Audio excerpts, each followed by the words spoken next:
We're still studying the chapter in Contact with Others on page 483 of Ministry of Healing. And one reason we're lingering there so long is that it says so much about our working together with other people. Everything we do in ministry is working for people. It doesn't matter what kind of work it is, you're always working with people and for the Lord as well. And these relationships are just so important in the Christian life. Remember that this idea of social contacts with other people is in a book called Ministry of Healing. It has reference to ministers of healing, whether for body or for mind or for soul. And so whatever your work in life, it's one of those three areas. We all work in one of these areas. And whether it's full-time or part-time, it doesn't matter. This is where we're specializing. It begins with that verse, bear one another's burdens and so fulfill the law of Christ, from Galatians 6 and verse 2. The total fulfillment of God's law is found in that one thing, bearing one another's burdens. And we've discussed this a few weeks ago. This chapter begins, and I want to repeat it once more so that you have the context for the remainder of our study tonight, the chapter, there on page 483. Every association of life calls for the exercise of self-control, forbearance, and sympathy. Every association. We differ so widely in disposition, habits, education, that our ways of looking at things vary. We judge differently. Our understanding of truth, our ideas in regard to the conduct of life, are not in all respects the same. There are no two whose experience is alike in every particular. The trials of one are not the trials of another. The duties that one finds light are to another most difficult and perplexing. So frail, so ignorant, so liable to misconception is human nature that each should be careful in the estimate he places upon another. We little know the bearing of our acts upon the experience of others, and explains how great consequence they are. When you understand that other people are not like you, that we differ so widely, that it's so easy to misunderstand, then we begin to communicate because we make allowances for lack of communication. And this is very important. And tonight's study is almost entirely on the allowances we need to make about this lack of contact or understanding with each other. Now, if you can remember all the things we've discussed so far, it would be very beneficial.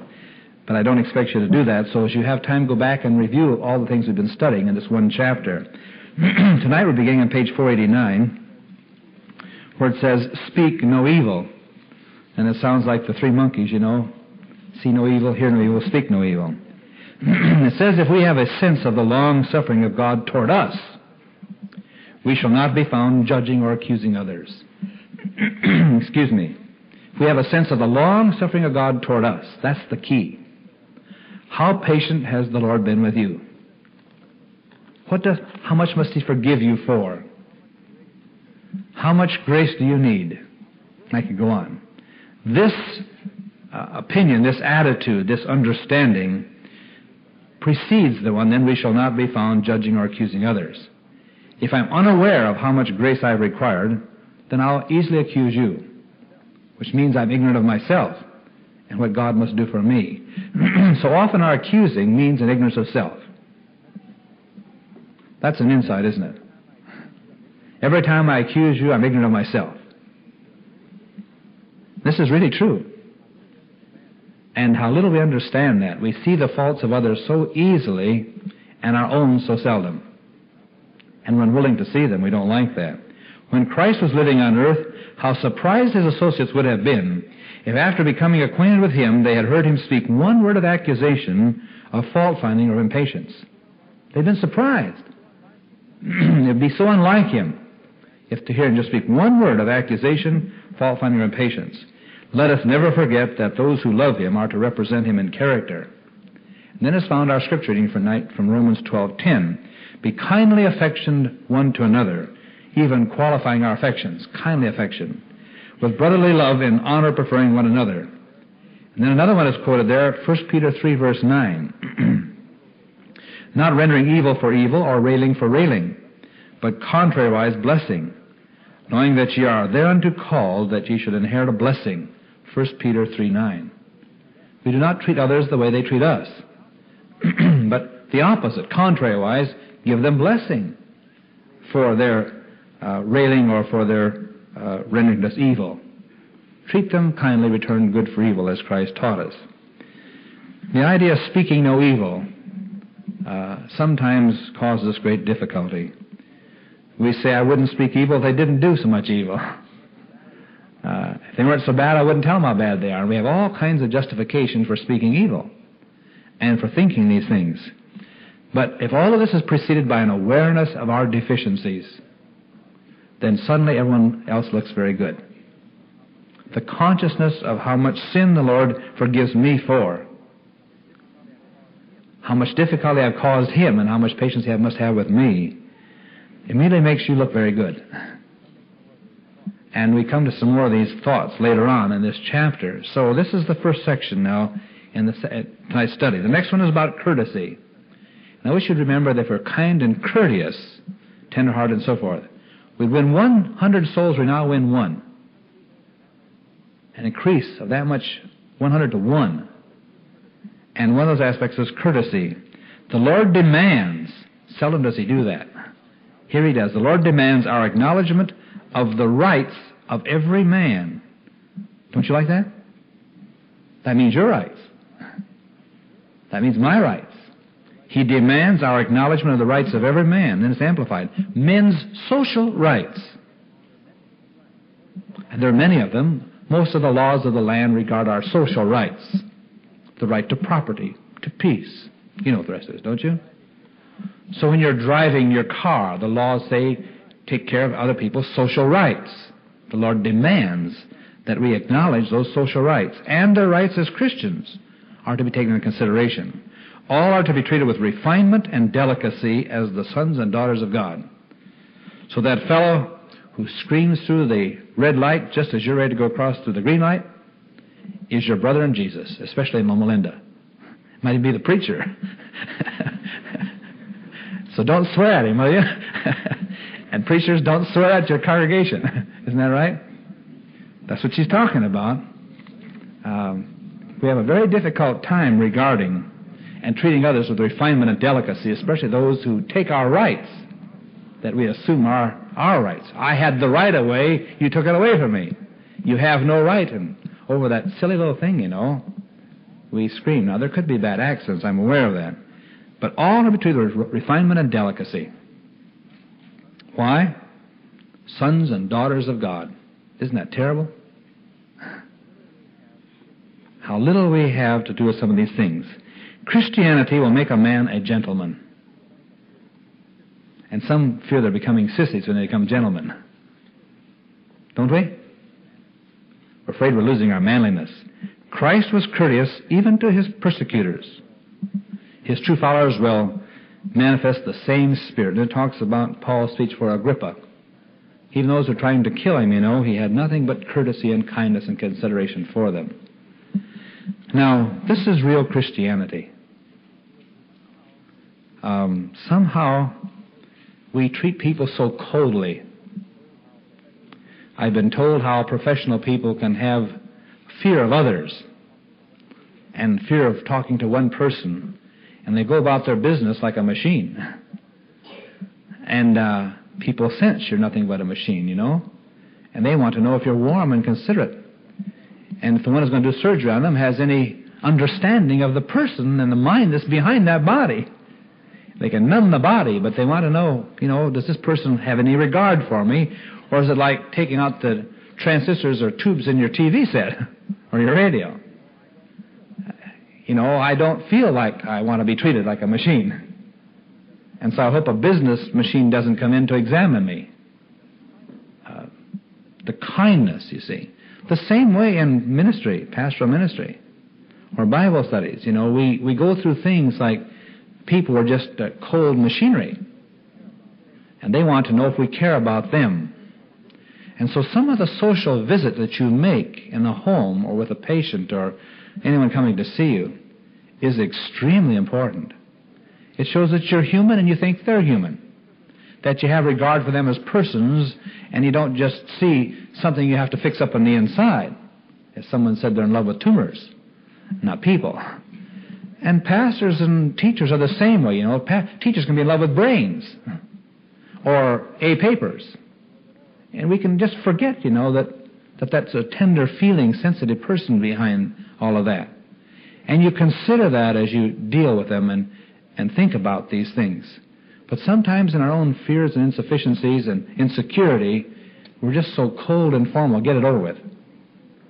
And we maintain what we call professional reserve that some people wish we'd never heard about because it's so distant and remote that it seems unfeeling and unkind and impersonal to them. And we act that that's a good thing sometimes.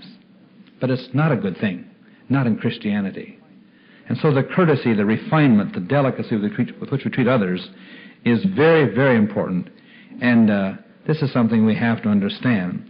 Now she compares a pretended politeness or refinement with true refinement. In educated circles, and there are quite a few circles in this city, we sometimes think the pretended refinement is the right one. That is something you do for the sake of acceptance. Not in Christianity, and this is discussed here now on page 490, the top of the page. The gospel does not encourage the formal politeness current with the world, but the courtesy that springs from real kindness of heart. Not this phony thing, on the front, the formal politeness, but the courtesy that springs from the heart. And then she goes on and describes this.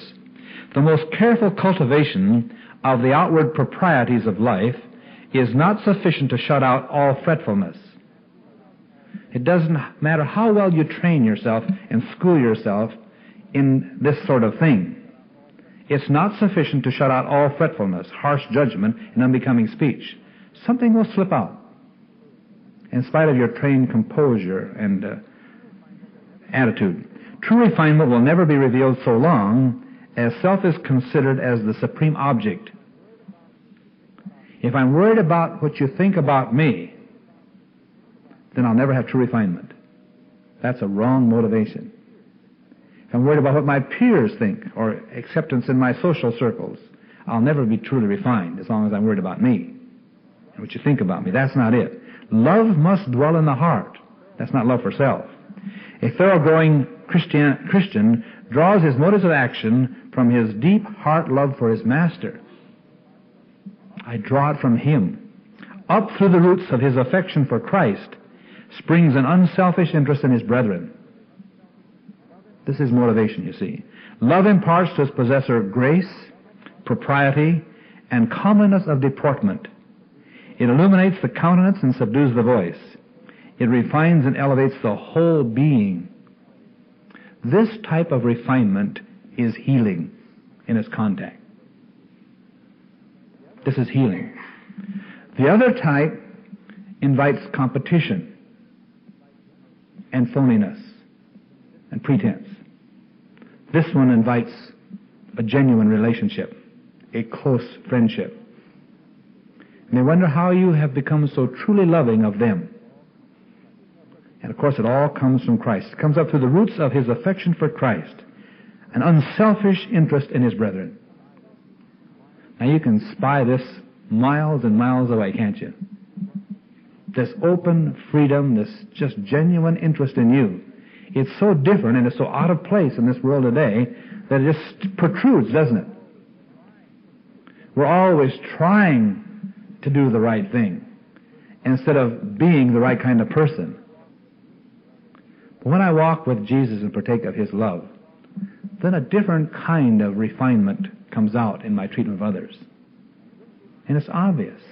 Now this refinement is necessary in all healing ministry, body, mind, and soul. It just has an entirely different influence, and people sense it immediately. And you're just so comfortable in the presence of a person like that, aren't you? That you're just tempted to bare your whole soul. Not that they have to hear that. But you're at home. You're free. You're at peace. This person will understand you because they like you. And therefore you see everything you say even becomes healing to the mind and therefore to the body, because there's a peacefulness, there's a contentment, a satisfaction. They can relax. You've soothed the nerves, you see, immediately just by an attitude and one of respect as you treat others. The next section, very quickly racing on, is the importance of little things. Usually we think it's the big things, you see, that we have to emphasize. But especially in contact and communication, it's the little things. You watch everyone for little signals, don't you, to find out what are they really like on the inside. What do they really mean? What are they saying? And so we're all sort of using a microscope on them as we scrutinize each other in our interpersonal relationships. And this causes some difficulty. Life is chiefly made up on page 490, not of great sacrifice and wonderful achievements, but of little things. It is oftenest through the little things which seem so unworthy of notice that great good or evil is brought into our lives. Great good or evil, you see. It is through our failure to endure the tests that come to us in little things that the habits are molded, the character is shaped. And when the greater tests come, they find us unready. Only by acting upon principle in the tests of daily life, all little things, can we acquire power to stand firm and faithful in the most dangerous and most difficult positions. And so as you come in contact with people, if the attitude is not right toward them, if you do not generally love them and genuinely love them, then little things will ease out and creep out and seep out, you know, that they spy. And they say that person is here for other reasons than because they love me. When you knock on people's doors in missionary work, they are listening to you most carefully. And so often we sound like the salesman that goes down the street day by day by day, who wants to sell you something. If you sound like him, they're tired of all the salesmen coming to their doors, and they don't want another one, and you sound just like them. You might be a religious salesman, but you sound like all the rest. And we all have a sales pitch, don't we? In our denomination, we call it a canvas. That is more honorable than a pitch. But to them it's a pitch, isn't it? It's exactly what it is. And it sounds like that. And they say, you're here for your benefit and not for mine. I wish you hadn't come. Isn't that true? I wish you hadn't come. Now we can do the same thing and work in a hospital. You know, like it's a business and we're making money on it. Let's hurry up and get it over with, you know. Another patient waiting. It's our money, not your body, you know, that we're worried about. Sorry about that, but, you know, with our 1,000 people, we'd have to take care of it. And so it's a production line. And we wonder why it's not satisfying to us, and we call that ministry sometimes. But we can be production line as ministers. We make shotgun visits sometimes, you know, that almost never considers the needs of the person.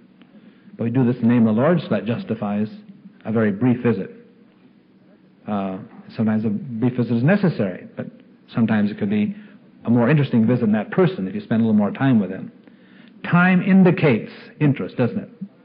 Time spent tells you you're valuable or not too valuable, important or not too important. And you might not like that because you have so many people to see, but that's what people think, don't we? You spend time with me, I think you think I'm important. If you don't spend much time, I don't think you think so. And that's my attitude about it. And that's why the Lord wants many workers, so we can spend more time. And we won't have to just briefly touch the things and race on. The next section could be misunderstood, the bottom of page 490, self-discipline. Self-discipline is in a book called Ministry of Healing, in a chapter called In Contact with Others. It's not talking about just taking care of yourself for the sake of yourself and trying to improve yourself. It's talking about self-discipline in my relationships with you, in my ministry of healing others. Now, in that context, it's vastly different, isn't it? It's not pharisaical or legalistic, then. It's something that enables me to be a greater blessing to you and conveys more love and a better relationship, and that's important. So, in that context, study self-discipline. Now, there are several points in this section that are very, very important because they tell you how. And, of course, the first one is probably the most prominent one and the one least understood or practiced. Now, the first one on the bottom of page 490 is awareness of God's presence accomplishes self-discipline. We are never alone. That's quite a simple thing. Whether we choose Him or not, we have a companion. It doesn't matter whether you choose Him. He's still there. It doesn't matter whether you're aware of Him. He's always there. So whether you choose Him or not, we have a companion. Remember that wherever you are, whatever you do, God is there. She's not a pantheist. She believes in the omnipresence of the Holy Spirit. He is there. Nothing that is said or done or thought can escape His attention. To your every word or deed you have a witness, the holy, sin-hating God. Now, it doesn't say sinner-hating, does it? There's a vast difference. Before you speak or act, always think of this. As a Christian, you're a member of the royal family, a child of the heavenly King. Say no word or do no act that shall bring dishonor upon that worthy name by which you're called, James 2:7. Now, this is something that the Christian seldom remembers. That when Jesus said, "Lo, I'm with you always," He meant that. When He said He'd send the Holy Spirit who would be with all of us, He meant that. So it doesn't matter whether I choose Him or not. He's around me. He knows what's going on. And so we must become aware that the promises of God are genuine and real and true. God is there. We even have trouble in church understanding this, where He promised, "Where two or three are gathered together in My name, there I am." We don't think so. We don't realize so. The awareness is lacking. And how different church would be if we met with God rather than a preacher or friends. Wouldn't it? If every attendance at church was meeting with God, and there was a vivid realization and awareness that He is there, so that in this idea of self-discipline, the consciousness that God is present wherever I am. This brings about a whole different attitude toward what I do and what I say. The next one is found on page 491, the top of the page. Study carefully the divine human character and constantly inquire, what would Jesus do were He in my place? That's the second one. What would He do? You see, the tenor of His life, all you find about Him in the four Gospels, gives you a knowledge of Jesus that helps you understand exactly what He would do in most cases. This should be the measurement of our duty. You don't have to ask, why is it wrong? You simply ask, would Jesus do it? It's not a matter of matching logic to see who can prove us right or who can prove us wrong, as we engage in so often these days. That's not what makes it right or wrong. Man's logic is not the standard of judgment. Man's ability to prove it right is not the standard of judgment. The standard is Christ and His life. And I profess to be His disciple or follower. So that makes a difference. Am I following Him or am I not? Am I a Christian? If I'm a Christian, I follow Him. A follower does as he does. That's simple. And so that's the second one about this idea of discipline. Do not place yourselves needlessly in the society of those who by their arts would weaken your purpose to do right or bring a stain upon your conscience. So not get yourself into temptation where you're weak in the society of others where you could be tempted. Don't go there. Do nothing among strangers in the street or on the cars, in the home, that would have the least appearance of evil. Be careful of misrepresentation in public, you see, or before others. Don't do that. Why? Self-discipline. That brings about a right healing ministry for others. Do something every day to improve, beautify, and ennoble the life that Christ has purchased with His own blood. Now here's a positive thing. There's some negatives, don't do this, don't do that. Here's a positive one. Every day do one thing at least, you see, to improve, beautify, and ennoble your character, your life. Just kind of zero in on one aspect of life and say, this we'll concentrate on today. And so every day do something. The next one is always act from principle, never from impulse. Now we do many, many things from impulse, don't we? But we have to differentiate between impulsiveness and acting from principle. This is not a criticism of us. These are guidelines to becoming a more effective minister of healing. That's what these are for. Too many of us are sort of paranoid about it, and we take them as criticisms. No, you want to be a good healer, don't you? Yes, we do. This is the way. You see, this is how it's accomplished. You go to school and study many, many things to do to be a more effective healer of people, whether minds or bodies or souls. This is how you really accomplish it in contact with people. These are things we do not study in school. But this is where it's at.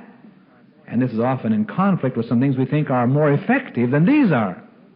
But how seldom we try these. And so, avoiding some of the no-nos. Cheer up a patient, enough to do that. Well, this cheers them up too by avoiding some of these things, you see. about avoiding the appearance of evil in their presence. They want the Lord to come. They want a person who's in contact with God to come and see them when they're sick and about ready to die, so that perhaps God will bless them and heal them. But the appearance of evil, that we bring in, they'll doubt your effectiveness in contact with God. So there's no healing that takes place.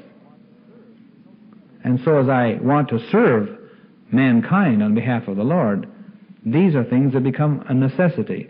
Now we can avoid other things, can't we? So we're not discourage the people we're working with. So these things become, in that context, ministers of healing, also a form of discipline.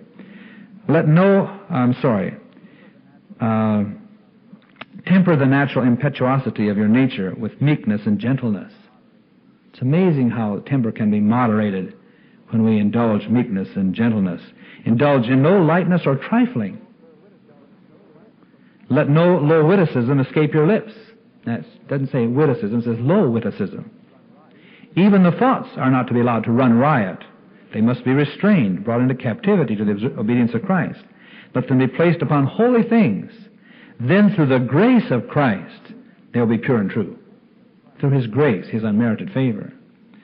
Now this idea of lightness and trifling, when you need help, you don't want a joker to come and tell you how much help you need or laugh about it. And so often we use these things in the treatment of people who need help. We joke about it. We think that by doing that we'll lift the heavy burden and sort of get their minds off it.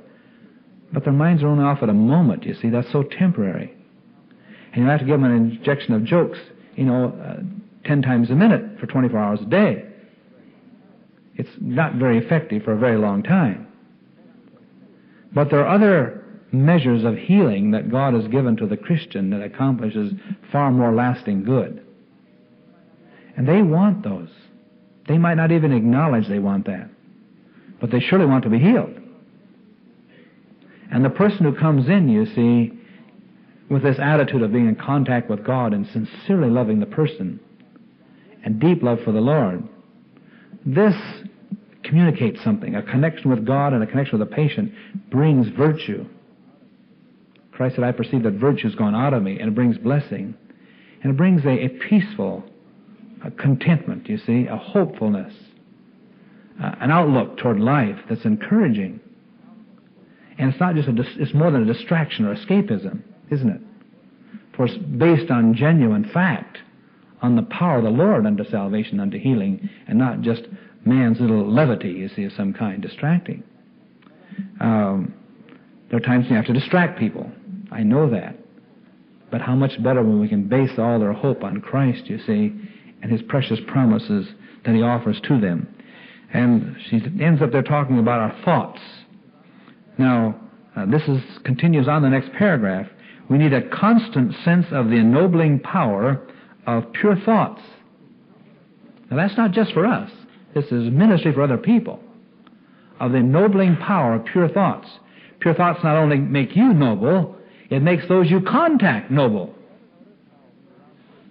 Have you never noticed how when you're around certain people you clean up your speech, even your English, your grammar, your diction? I grew up in a place where we were very slovenly with our speech. But when I get around a person from England who is very careful about their diction, suddenly I notice I'm careful about mine, aren't you? So they ennoble my speech by theirs. The same thing happens with thoughts. As my thoughts are noble and I communicate those, yours become noble. Do they not? In fact, some people influence the thoughts of a whole congregation, even a social atmosphere, just by the thoughts they express, the bearing they have. And so thoughts are very important in healing, in ministry. And as my thoughts are pure and noble, they ennoble me and they ennoble you. The only security for any soul is right thinking. This is not talking about salvation by right thinking, but it brings about a safety, you see. As a man thinketh in his heart, so is he, Proverbs 23:7. The power of self-restraint strengthens by exercise. Now it goes back to restraint in all these different areas we've been discussing. The power of that now, self-restraint, strengthens by exercise. At the first time, it's very difficult. Seems an impossibility. She talks about that now. That which at first seems difficult by constant repetition, grows easy, until right thoughts and actions become habitual. If we will, we may turn away from all that is cheap and inferior and rise to a high standard. We may be respected by men and beloved of God, if we will. When I first began to fly, I couldn't even understand what they asked me to do. Some of those things seemed so intricate and so difficult, you know. But after repetition, I could do them in my sleep. In fact, I did. I would dream about them, and I couldn't even stop. And when you've done them hundreds of times, you know, they just come automatic. Those habits that you learn physically also are true mentally, you see. What seems so impossible for the mind to accomplish, by repetition, becomes habit. And if we just force ourselves in those difficult things for a little while, as you do when you start taking piano, you know, and piano, you're just stumbling all over with your fingers, aren't you? But as you keep on, pretty soon your fingers find the right places. They do what the eyes see in the notes, don't they? And they just do it automatically after a while. So the mind will adapt itself to those right habits. But at first it's so slow, and it seems so impossible. But it's not impossible. We've had other habits that make new habits difficult to accomplish. But they'll come along, and the Lord, by His grace, helps us and assists us to do that so that it's accomplished. Now, all of this is to make us better ministers of healing. That's what it's for. It isn't for self-enhancement or to give us credit for our accomplishments. It's to avoid those things that are abrasive, that destroy and not heal, that bring about wrong mental attitudes and ideas, that communicate wrong thoughts. Without this discipline, you see, we're always sending the wrong signals. And we leave someone we're visiting with, you know, we wonder why they have adverse responses this time, and the last time was a good response. It's these unconscious, undisciplined signals that we communicate, isn't it? Of which we're not even aware many times. But they're being transmitted all the time. Even the handshake, the look of your eye. Maybe you're preoccupied, and the time before you wasn't. And so you come in and you don't even look at them in the eye because your mind has been on something else. And they say, the last time you came to see me, you didn't like me. You say, what? I never said anything like that. No, but you acted like it. Why don't you like me? Well, I do. Well, why did you act that way? Well, how did I act? But you see, it's nothing more than preoccupation, isn't it, sometimes? My preoccupation should be with you, whomever I'm coming to see. And I ought to shift out of the past into the present, you know, so that those unconscious things are not committed. And then people say, he does like me, she does like me. I can tell by the way they look at me, the interest they have. And so there's so many little things. The next section is one we neglect so much. Our time is going by. Commend and encourage. Commend and encourage. Cultivate the habit of speaking well of others. Dwell upon the good qualities of those with whom you associate, page 492, and see as little as possible of their errors and failings. You've seen the demonstration where you take a big white piece of paper, you put one tiny little black mark about a 16th of an inch across, and then you ask people, what do you see? And what do they all see? They all see the black mark, the smallest thing on the paper they see. And almost no one sees the white paper. And that's what we see in other people. They can do so many good things for us, you know, but once they make one misstep, that's all we remember about them, is the one wrong thing. Do you remember brother so-and-so? He did so-and-so, and it's the bad mistake he made. And everyone remembers him for that. And we forget all the lifetime of good. We're that way in our friendships. You can treat people with great kindness for years and years and years, make one mistake, and they think you hate them. Isn't that right? What a terrible misjudgment that is. But that's how sensitive we can be. And so she says, don't dwell on the errors and failings of others. As little as possible do that. Dwell upon their good qualities. When tempted to complain of what someone has said or done, praise something in that person's life or character. When you're tempted, you know, to criticize them, praise something in that person's life or character. Cultivate thankfulness. Praise God for His wonderful love in giving Christ to die for us. When this comes to you, see, the temptation to criticize Him, praise Him for dying for us. It never pays to think of our grievances. God calls upon us to think of His mercy and His matchless love. that we may be inspired with praise. So here are many things to think about when I'm tempted or you're tempted to criticize somebody.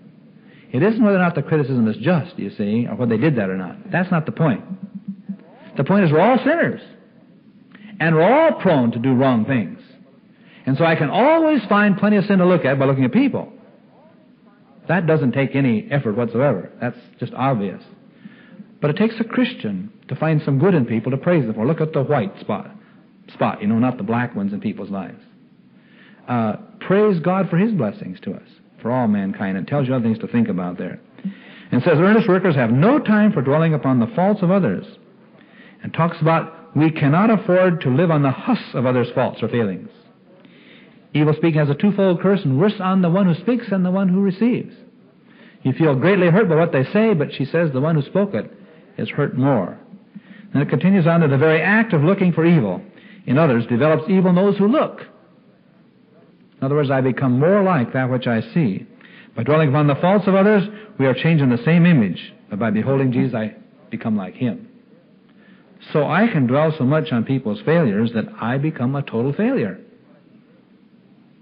It's just what I think about, you see.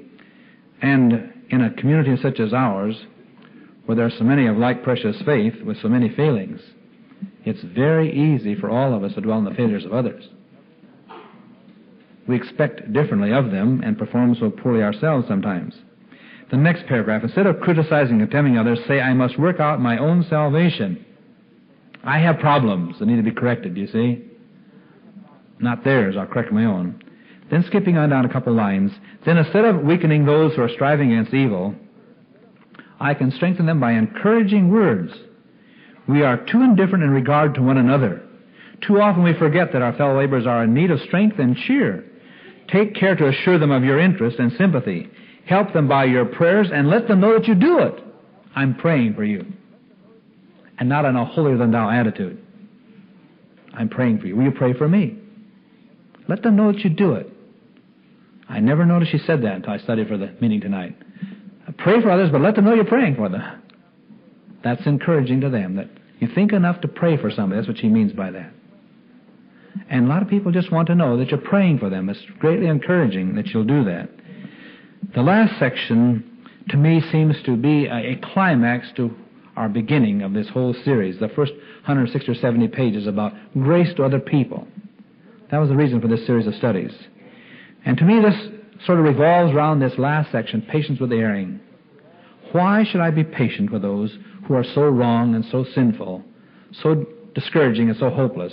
Why should I be patient with them? Here are the reasons why. If you go back to the chapter, Helping the Tempted, there are more reasons. This one here is confined to this contact and some of the reasons for it. Not all who profess to be workers for Christ are true disciples. He starts with ministers first and leaders. Among those who bear His name and who are even numbered with His workers are some who do not represent Him in character. They're not like Jesus at all. They're not governed by His principles. These persons are often a cause of perplexity and discouragement to their fellow workers who are young in Christian experience. But none need be misled.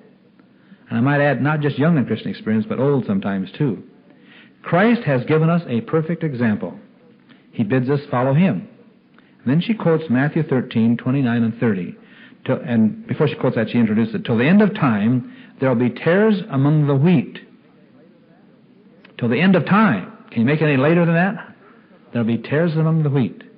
When the servants of the householder, in their zeal for his honor, asked permission to root out the tares, the master said, Nay, lest while you gather up the tares, you root up also the wheat with them. Let both go together until the harvest, which is the end of the world in the language of Jesus. Don't try to do that.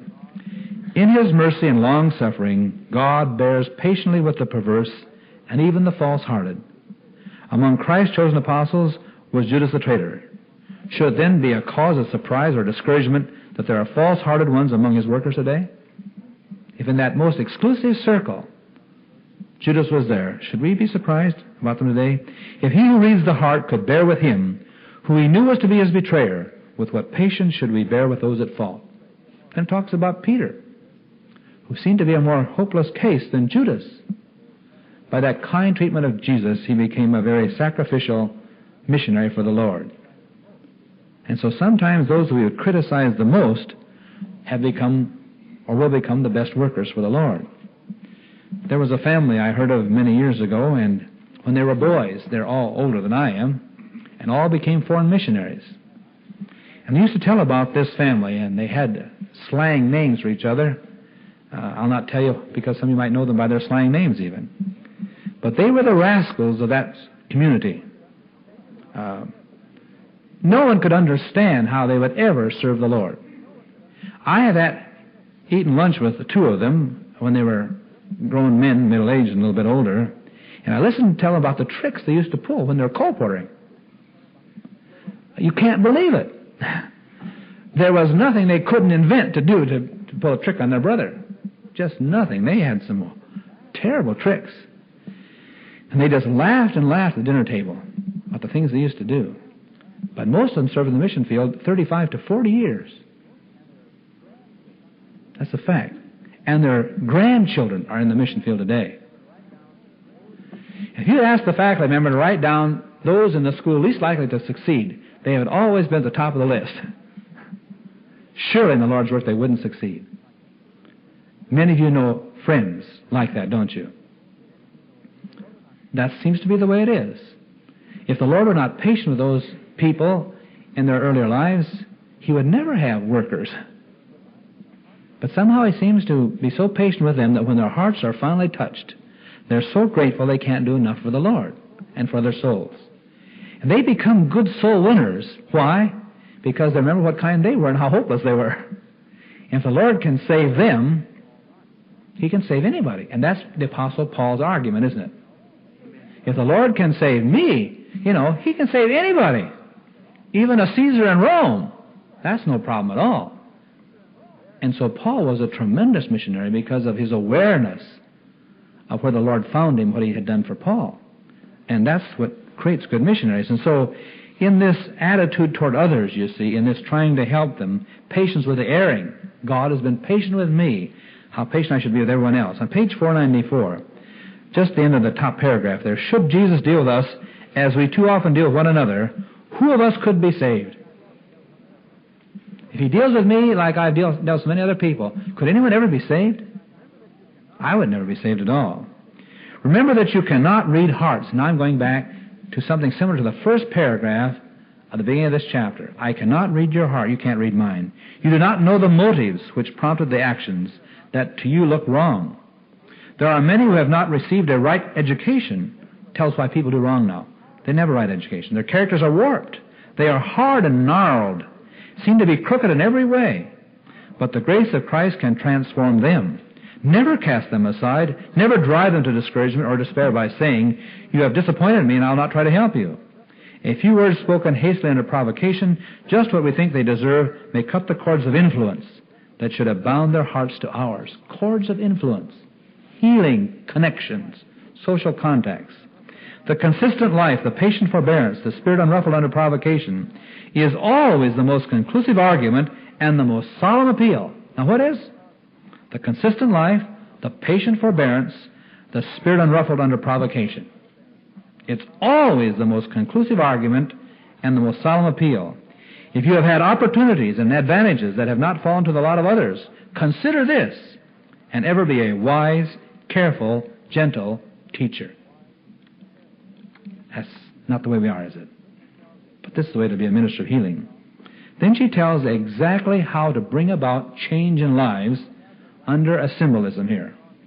In order to have the wax take a clear, strong impression of the seal, you do not dash the seal upon it in a hasty, violent way, for it would not come out clear, you see. You carefully place the seal on the plastic wax and quietly, steadily press it down until it is hardened in the mold. In like manner, deal with human souls. How do you do it?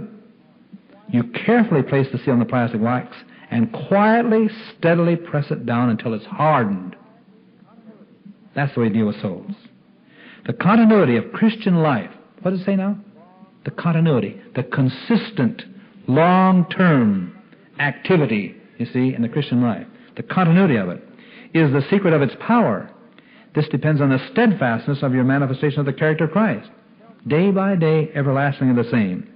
Help those who have erred by telling them of your experiences.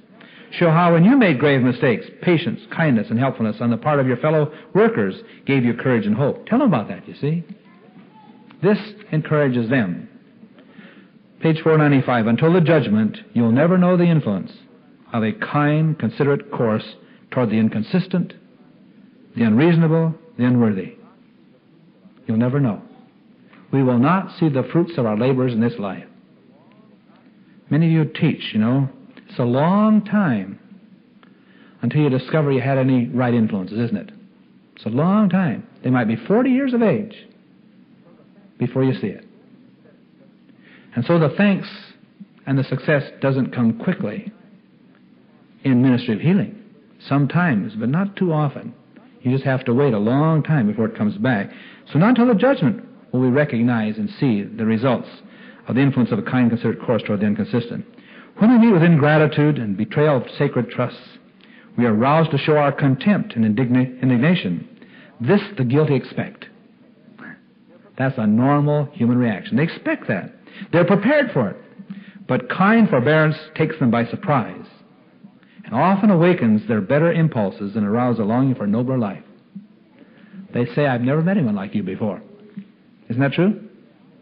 I've never seen anyone like you before. Why do you act that way? It was a long time as a Christian before I could ever act that way once. And I can recall the first time that the Lord moved on my heart to return kindness for criticism and evil.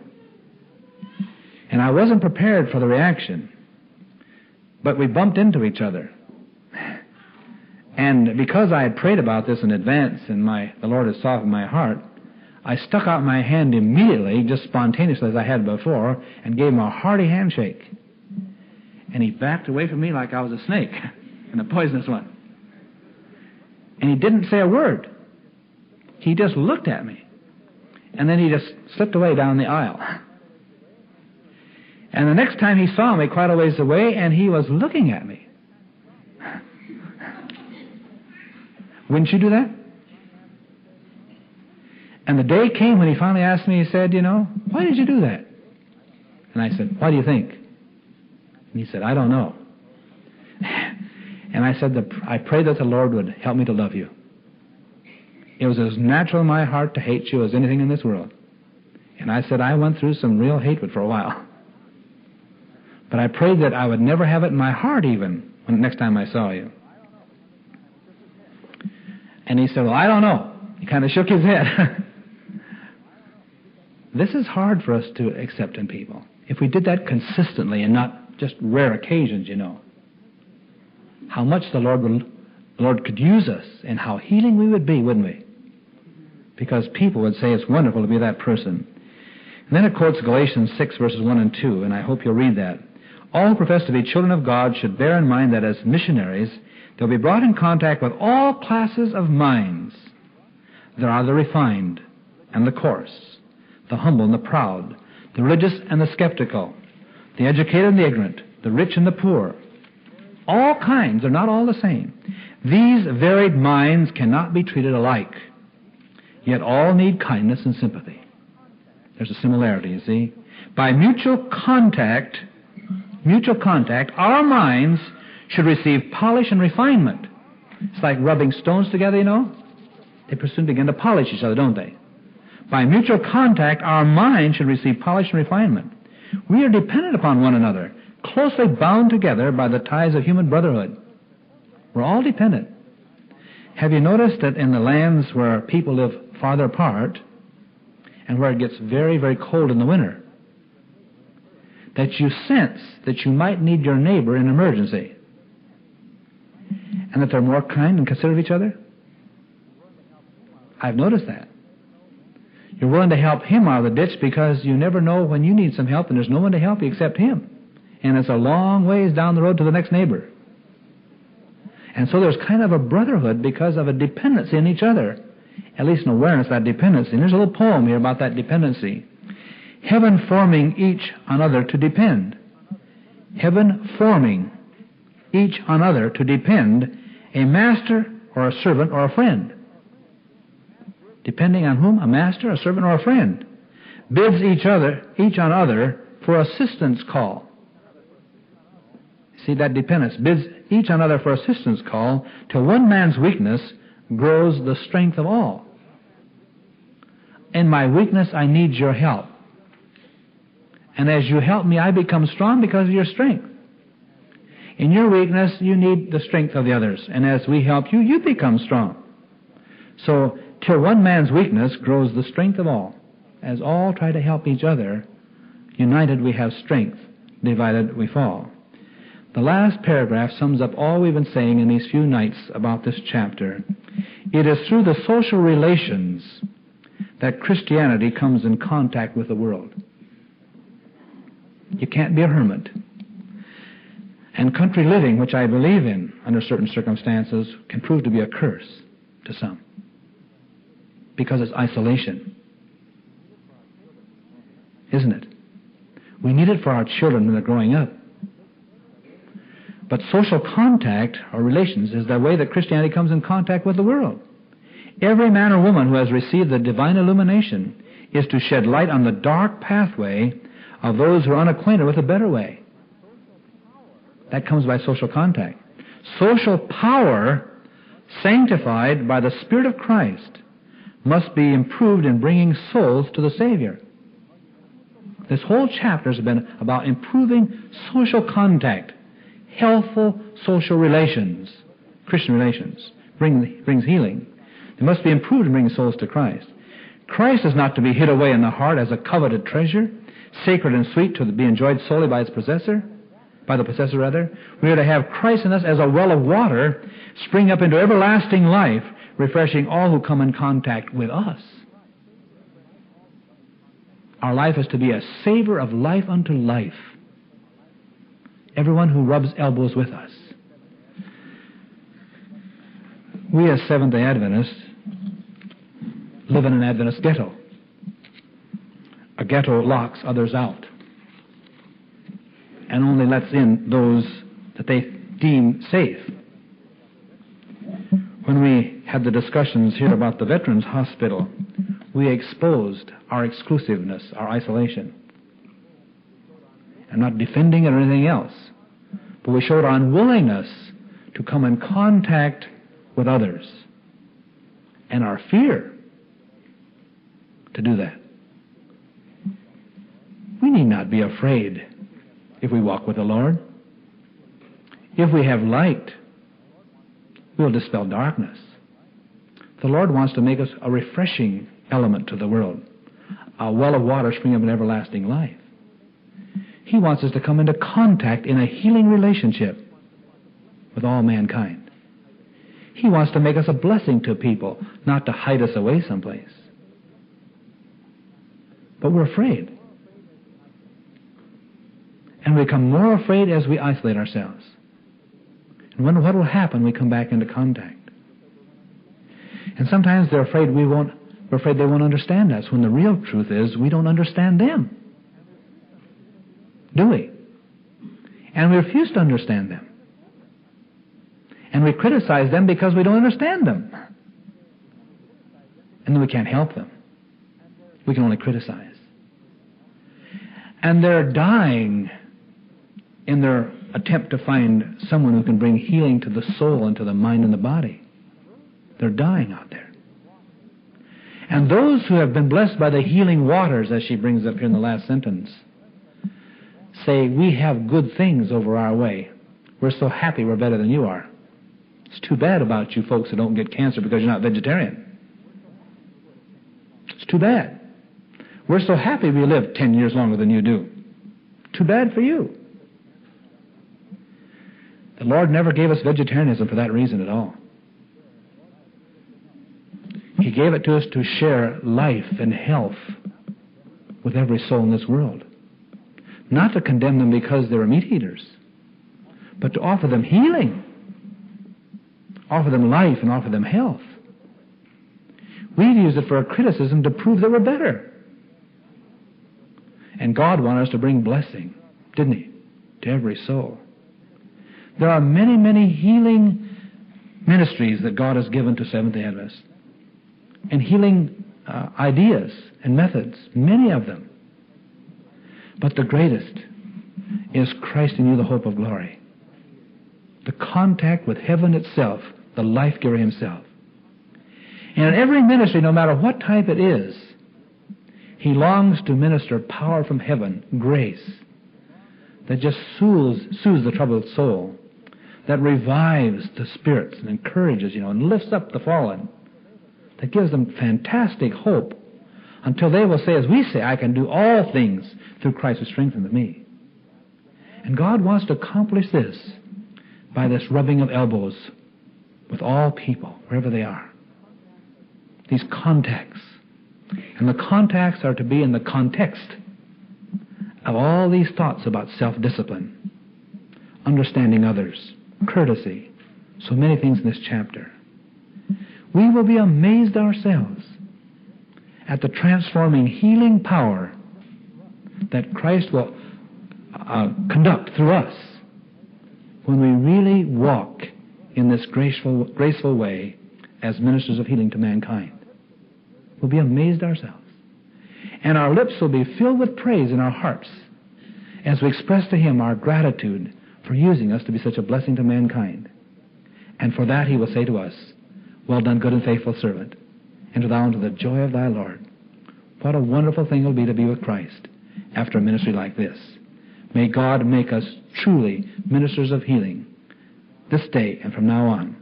In Jesus' name, let us stand. Loving Father, sometimes it seems difficult to work with people. But how much Jesus loved us to come all the way from heaven and become man and walk with us and live with us. And long days and nights He spent helping people. Make us like Jesus.